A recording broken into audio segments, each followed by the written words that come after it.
ची सुरुवात करीत आहे। तर ही घटना आहे साधारणपणे 1678 सालची। मग कर्नाटकाची मोहीम सुरू होती।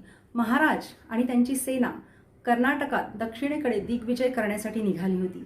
एक एक गड किल्ले सर करत सेना पुढे पुढे निघत होती आणि एका ठिकाणी ती बेलवडी ह्या गावात जाऊन पोहोचली। तिथे एक गढी होती, तिथली राणी होती मल्लम्मा देसाई नावाची। तर हीच मल्लम्मा देसाई राणीची गोष्ट मी आपणास आता सांगत आहे।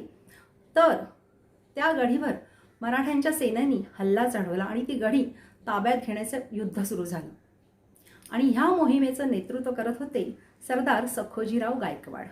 तर बघा 8 दिवस झाले, 15 दिवस झाले, पण गढी काही जिंकण्याचं चिन्ह हाती येईना।